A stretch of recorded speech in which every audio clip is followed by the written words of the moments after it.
Okay, No, I okay, ma'am, don't. you can start again. Oh, P mother.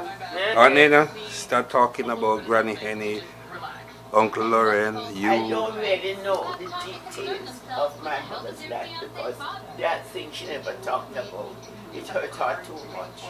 You know, my mother was a woman in a family where she was treated like a man. She's the one that helped. And after teacher Clark, she said when he was going to college, she carried his case to carry to me, the bus to take him to go into. So he couldn't carry it himself. I don't know. I give you as I get it. Do you understand me? She said because she loved, she and her father were so, because she liked yard work and up and down. And Aunt Sid and Aunt Min was hoity-toity. And the mother wanted them to be dressed like little English ladies. And my mother didn't like that. So when she put on the tight corset and the shoes on her, she go to church and she take it off part way. She took her home back, she has to take it off again. So she was treated different. But she didn't like to be treated the other way. But she was the one that was. And I don't know what problem caused her to get involved with Rodway. I think it was a problem in her life, the unhappiness. Mother used to beat her and it was hard on her. Because she wasn't Chris. The mother was a child of an English and a mulatto, I believe, woman, so she was white. And she loved her black husband, but she wanted her children brought up like English girls. And that was a good thing. But it's not the thing my mother liked. Because you know, whatever you say, the English children were brought up to care for themselves, to be spick and span and clean and behave like ladies. Just like how my children were brought up. My daughter and my grandchildren were all brought up to be very ladylike. The things that I see women going out and doing. After I had that one child, I married that man, and he wasn't good to me. I left him. No more children. Never would another man give me another child. How was I going to educate her? Thank God I was able to give Master good education in Jamaica and help her here to get a better education. If I didn't do that, I couldn't die in peace. I can die in peace because I did the right thing by my child. And I was able to help my grandchildren and lots of relatives along the way. Plenty of them we can't talk about it on the street. But that was a family thing. Aunt Min was the youngest one, and she looked like an Indian. So, I don't remember Aunt Min. You can't remember her, you were a baby when she did. She was in CLM, innit? Yeah. We used to go there every Sunday, Papa and myself, to Aunt Min. I remember Aunt Min. Ivan, the person, but he's gone to God. Ivan knew more about all of that than me because Ivan went back to Ivan grew up with his grandfather. And when Mama went to Cuba, she took him up there. You understand? He already had learned how to, because the grandfather was a planter, a carpenter, and a preacher in the Baptist church. You have a father? Yes. He died 100 and something, them don't know how much. But his last days were spent with Aunt Sid. But my mother went away without and took her children up to live with her in Cuba, where they did very well. And my father learned a lot of things there because he was very artistic. And he was a sign painter, could do all sorts of things. With colors, before we knew about colors, we had colors, you know. Remember Minna? The pretty color that they always put on our walls in the houses in Jamaica. Because he could mix paints. Anyhow, they did well in Cuba. And then they sent Hazel and you up to my uncle, Teacher Clark. Teacher Clark was one of the most brilliant men Jamaicans ever known. There's a lot of brilliance in the family, that's one thing I can tell you. God has been very good to us. All our children are brilliant. Believe me, I don't know. But you see, you have to help them. When you have, can't say to you because I don't want anybody to be. That's why you can't plenty children because there's no damn way money going to come to educate all of them. You can't do it. And my mother, as soon as you have one, she said, if you have a second one, wait a little. When you have two, she said, no, have no more. You know, Ivan and Maud is the only two that have more than two. Hazel had one, I have one. Hugh, who had his big education, his wife had two. And Melly had two. And all of our children is 4 and 5 years between all of them. My mother, says, don't make my mother catch you with family planning. That's why I did it when I was a public health nurse. I took the special course, first course ordered in Jamaica. I took that course. And I preach it and I used to work till all hours of night. I believe in it because the whole trouble is this. The whole trouble is the education. And do you realize it's getting worse for black people in the world? Not getting better, you know. Do you know how much it costs to send a child to college right here now in this Florida? My girls did well and still yet it costs the parents so much money. Very expensive. Tanya's little girl, she was getting A's from the beginning. And then she developed rheumatoid arthritis, held her back a little. But they gave her a big scholarship with everything. And when they knew how much the parents were put together, they take back some of the money. Yeah, that's the problem. And then you would believe me, you know, that time they know that Tanya is going to be laid off from her job in a little while. AT&T was cutting back. They knew that and they still took back some of the money that they gave Gabby. The mother had to find the money, but she's in college, she wanted the medicine. You know, but all of them, you know that we have one in England now, Alexandra, and she loved England to death. She finished, she went to do a degree, she got special recommendation to the big university in London.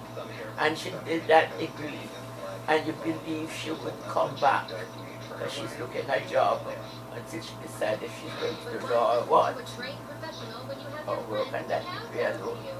And she's in England still. She don't make up her mind, she loves England, she loves. And Maxine and her family love her to death. They don't want her to come back. But if you meet her, you know, she's pretty, but she's sweet. Sweet-natured. Can you tell me anything about Aunt Rhoda? Who names her? You know Aunt Rhoda? Papa, Auntie, and Mama's Granny any side? No, I never met her. You never met her? You never met her? How am I supposed to meet her? She lived at Little Above on Sale. Where? In Salem. Salem. But I don't know. You know, I went to Salem. When we came out here, Mama, I was 6, Mama took us to Salem to meet her father. And whoever I would have met there, I was a child of 6, I don't remember there. And I never went back to Salem until when I went to do nursing. I'm 19, and I was doing my first 8 months in St. Anne's Bay. And I used to spend every weekend that I could get as one in a month with Ivan, because Ivan always come and pick me up on the horse and buggy. Yes. But so I don't know much about St. Anne's Bay or Salem. Oh. And after I went back to Kingston, I would every New Year's we used to go and spend with Ivan every New Year's Day. We used to go and spend, after I became a public health another car. We used to trip. I have some pictures of that someplace in the house, your house at Draxhall. Yeah. Yes, I knew Draxhall well, and where Aaron used to work. And he took me to Salem once, and Duns River several times. But the family, I know nothing at all about my... When my mother's father spent his last years, I was about 10 when he died with Aunt Sil. Yeah. Aunt Minnie, whose child was she? Aunt Min? Yeah. Oh, you mean it's the same family? She was the last child for my mother's parents. My mother's sisters, your mother's aunt. But your mother grew up in Salem, so she would know those people. And Ivan went back, after he came back from Cuba, he went to St. Anne and settled down and take on everybody to help. What a wonderful... Ivan was my first father, you know. I was his pet. You know that, Mina. I know you used to be around a lot. Oh yes, man, I love him to death, and he loved. You couldn't say one word about Ivan.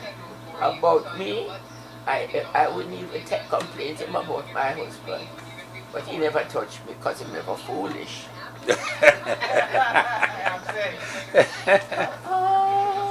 Papa was stringing him up. Yeah, my mother met him in 1980. I'm going to tell you something. She loved him to bits. I lived a life of teaching people. Whatever I did, I taught.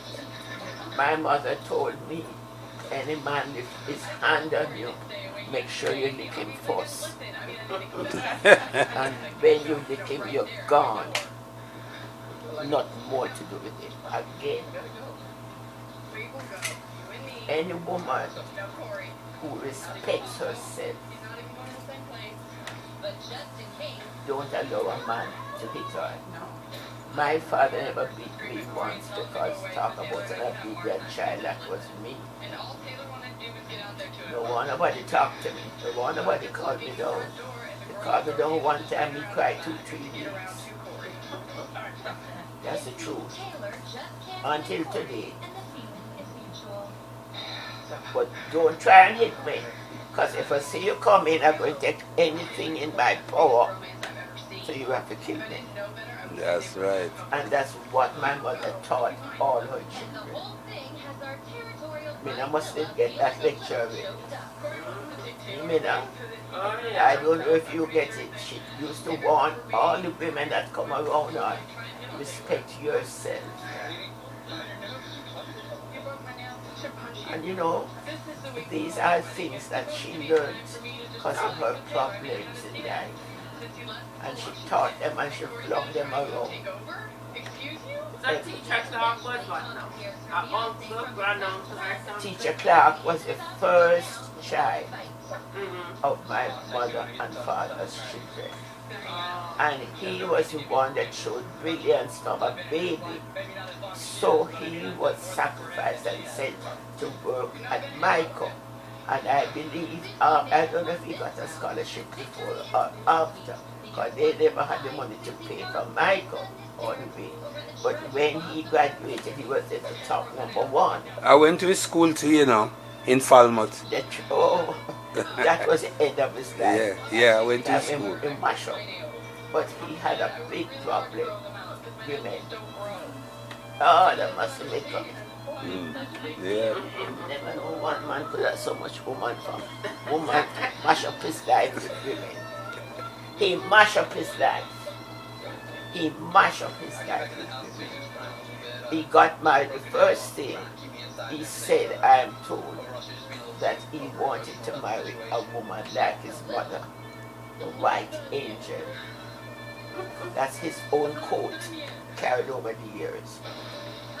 So he did this.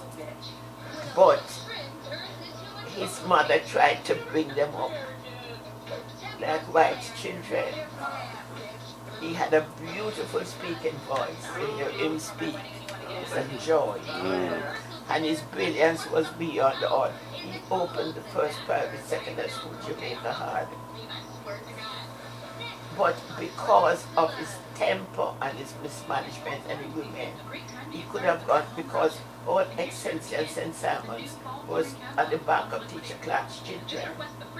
Seeley, that was within was one of his children. You know, that man never slept. At night he used to read Latin poetry, Virgil. He taught himself to speak Spanish, and he spoke it as fluently as Hispanic children.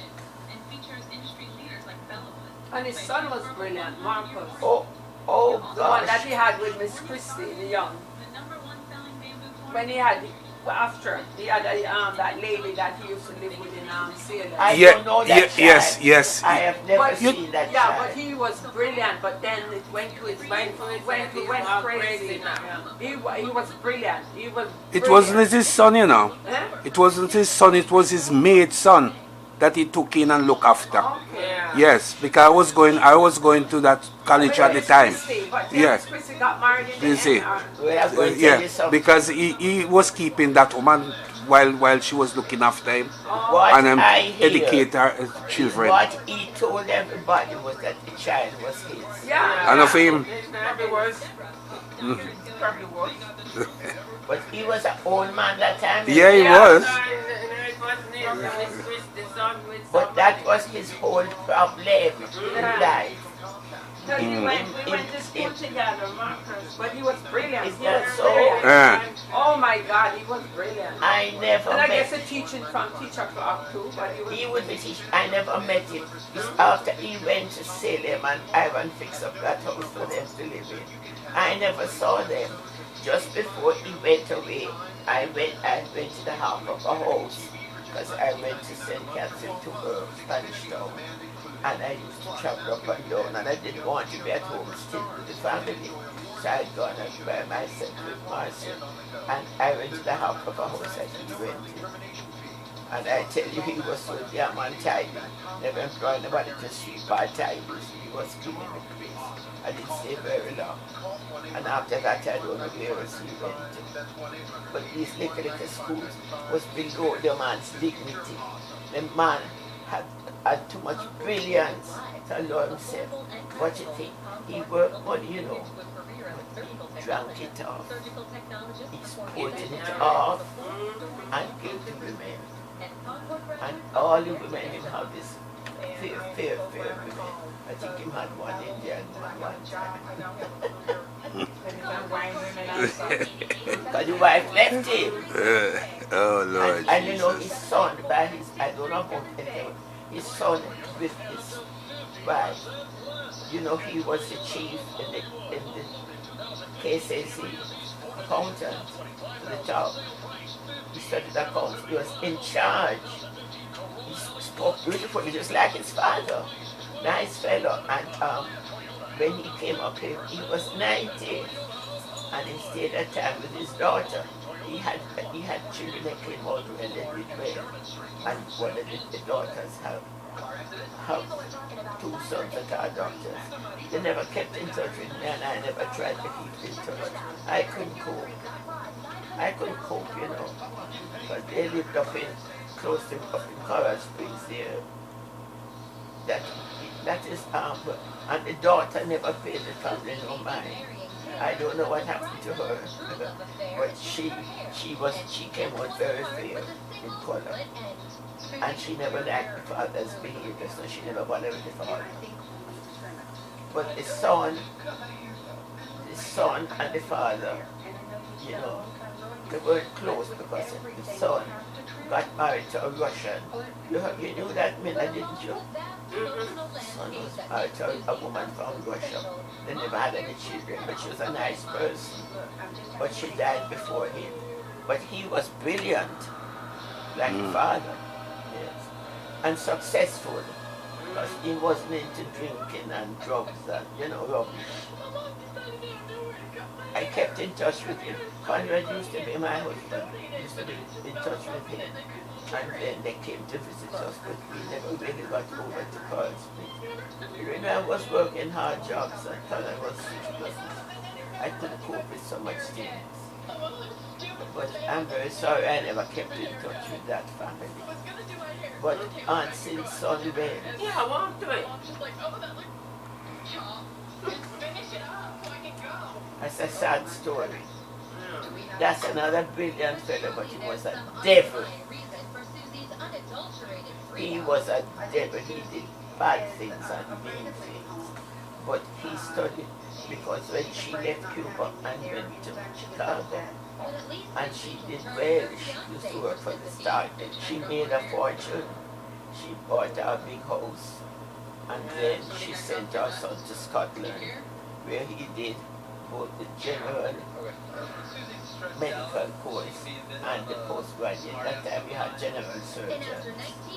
So he went back to Jamaica, a fully qualified general surgeon. But my mother went to visit him, because he had lived with my mother for years, you know. Yes. When Mama was to come and give it to him, he charged her. Charged her? And she'll take now and she paid him.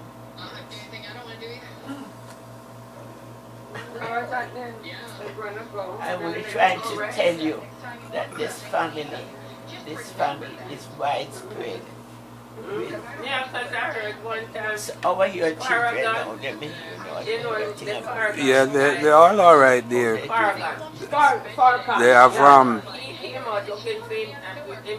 one of them is work with television and so forth, computers, and two of them is within computers and music. They're alright. Yes, there's one in the media that do media. Yes, Andrea. It's one of your sons or your grandson was studying law. No. My granddaughter. One of the granddaughters, she's a lawyer. Yes. Yeah. And she's managing. Yeah. She married. She have. And what She have. Your granddaughter?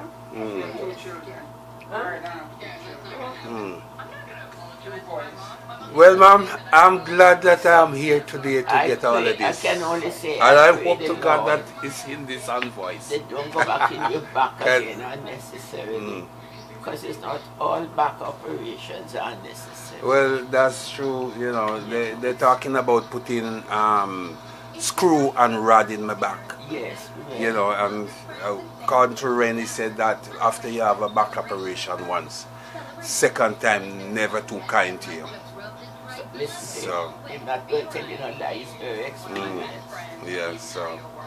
You're not You can going turn the video off. to let them do that, right?